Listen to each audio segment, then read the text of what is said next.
రాష్ట్ర బడ్జెట్ కూర్పుపై ఆర్థిక శాఖ అధికారులతో ముఖ్యమంత్రి చంద్రబాబు నాయుడు సమీక్ష నిర్వహించారు. ఉండవల్లిలోని తన నివాసంలో బడ్జెట్ రూపకల్పనపై ఆయన పలు సూచనలు చేశారు.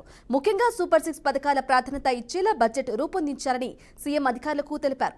అయితే 2025-26కు పూర్తి స్థాయి బడ్జెట్ ప్రవేశపెట్టనున్నట్లు అధికారులు వెల్లడించారు. ఈ భేటీలో సీఎంతో పాటు మంత్రి పయ్యావుల కేశవ్, ఇతర అధికారులు పాల్గొన్నారు. ఇదే విషయానికి సంబంధించి పూర్తి సమాచారం మా బ్యూరో చీఫ్ సాంబశివరావు అందిస్తారు. సాంబశివరావు,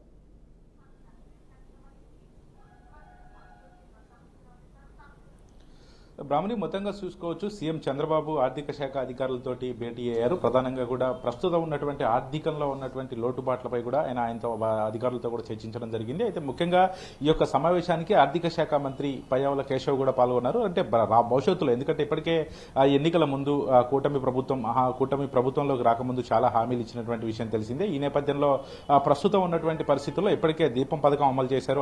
అన్నా క్యాంటీన్, అదేవిధంగా పెన్షన్స్ కూడా ఇస్తున్నటువంటి పరిస్థితి ఉంది. దానికి తోడు ఇప్పుడు తల్లికి వందనం, అదేవిధంగా ఉచిత బస్సు ప్రయాణం, అన్నదాతలకి సంబంధించినటువంటి అంశం కానీ కీలకంగా ఈ ఇచ్చినటువంటి సూపర్ 6 పథకాల్లో మిగిలిన 3 పథకాలు ఇంకా అమలు చేయాల్సి ఉంది. అయితే అంటే రాష్ట్ర బడ్జెట్ ని దృష్టిలో పెట్టుకుని ఏ విధంగా వీటిని అమలు చేయాలి, రేపు ఎందుకంటే పిల్లల స్కూల్ ఫీజులు కట్టే సమయం ఆసన్నం అవుతుంది కాబట్టి ఇప్పుడు ఖచ్చితంగా వాళ్ళకి తల్లికి వందనం, ఎందుకంటే గతంలో ఇచ్చినటువంటి హామీ ప్రకారం ఇంట్లో ఎంతమంది ఉంటే అంతమందికి 15,000 చొప్పున ఇస్తామని చెప్పేసి కూడా గత ఎన్నికల్లో వాళ్ళు హామీ ఇవ్వడం జరిగింది. అయితే అధికారంలోకి వచ్చిన తర్వాత తల్లికి వందనం అనే దానిపైన ఇప్పటి వరకు ఒక స్పష్టత లేదు. దానిపై కొంత విమర్శలు వస్తున్నటువంటి నేపథ్యంలో దాన్ని పూర్తి చేయడానికి కూడా ఈ యొక్క తల్లికి వందనం మరి ముందుగా ఉన్నటువంటి ఇంట్లో ఒకరికి ఇస్తారా, లేకపోతే ఆర్థిక బడ్జెట్ ని బట్టి ఎంతమందికి ఇస్తారు, ఇవన్నీ అంశాలు కూడా కీలకంగా అక్కడ ఉన్నటువంటి అధికారులతో చర్చించారు. దానికి తోడుగా ఉచిత బస్సు ప్రయాణం అటు తెలంగాణలో కావచ్చు, అటు తమిళనాడులో కొన్ని ప్రాంతాల్లో ఎక్కడైతే ఈ ఉచిత బస్సు ప్రయాణం అనేది పూర్తి స్థాయిలో కూడా సక్సెస్ అయినటువంటి విషయం తెలిసిందే. ఉచిత బస్సు ప్రయాణం ఇప్పటికే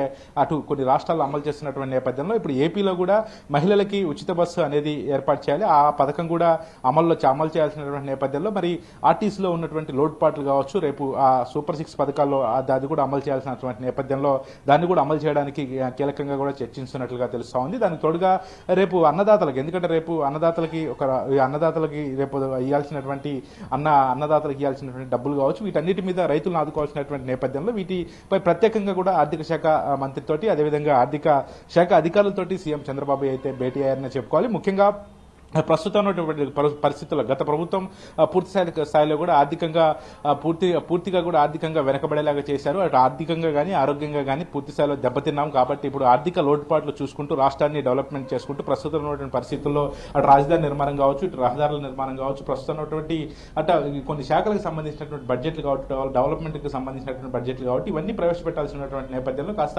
ఆర్థిక లోటుపాట్లన్నీ చూసుకొని ఆర్థికంగా వాటన్నింటినీ వెసులుబాటు చేయాల్సినటువంటి నేపథ్యంలో ప్రస్తుతం ఉన్నటువంటి లోటుపాట్లను చూసుకొని రేపు జరగబోయేటువంటి కేబినెట్ మీటింగ్, అంటే రేపు అసెంబ్లీ సమావేశాల్లో ఖచ్చితంగా కూడా బడ్జెట్ ప్రవేశపెట్టిన నేపథ్యంలో వాటిలో ఇది కూడా సూపర్ 6 పథకాల్లో భాగంగా రేపు తల్లికి వందనం కావచ్చు, అదేవిధంగా అన్నదాతలకు సంబంధించినటువంటి అంశం కావచ్చు, ఉచిత బస్సు ప్రయాణం, వీటన్నిటిని కూడా ప్రవేశపెట్టడానికి ఒక బడ్జెట్ అనేది రూపకల్పన చేస్తున్నారని చెప్పుకోవచ్చు. ఈ నేపథ్యంలోనే ఆర్థిక శాఖ మంత్రితోటి, ఆర్థిక శాఖ అధికారులతోటి, అదేవిధంగా ఆర్థిక శాఖ మంత్రితోటి సీఎం చంద్రబాబు అయితే భేటీ అయ్యారు. పూర్తి స్థాయిలో కూడా లోటుపాట్లను చూసుకొని రేపు అసెంబ్లీలో ప్రవేశపెట్టే బడ్జెట్ యొక్క కీలకంగా కూడా ఈ సమావేశం నడిచిందని చెప్పుకోవచ్చు. బ్రాహ్మణి.